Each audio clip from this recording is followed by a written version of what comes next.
We begin at noon with an update on a series of suspected drug overdoses in Cambria County Thursday. From the overdoses to the drug-driven crimes. Apparently one of them overdosed and it caused his organs to shut down. Thankfully, he's recovering.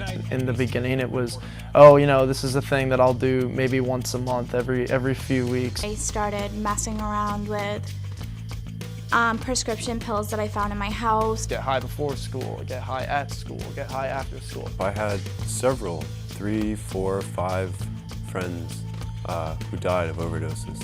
In the emergency department in the last 2 or 3 years, we've seen an increase in overdose cases. I would see maybe 1 to 3 calls a week on an overdose.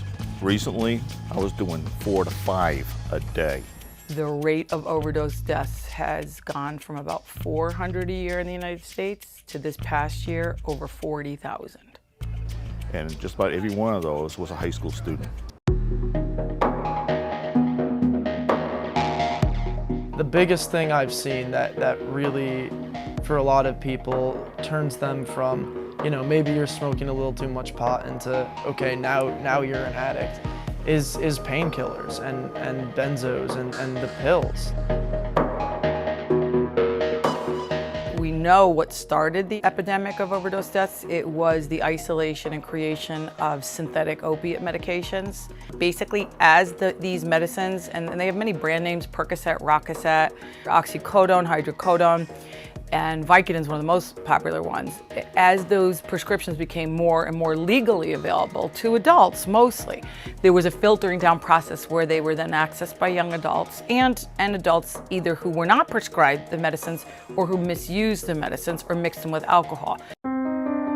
When I first started using Vicodin and pills, I kind of knew what I was getting myself into. I definitely knew I shouldn't be doing it. What's happening nationwide is young people are less frightened and less adverse to trying a prescription pill, as you or I might think, oh, it's prescribed for my grandmother, it was prescribed for my mom for dental surgery. What's a little bit different about the prescription opiates is 1 in 4 people who try them will get addicted. I never thought that it was going to bring me to full-blown drug addiction. I just thought it was something that I could do to just shut myself down, to feel good.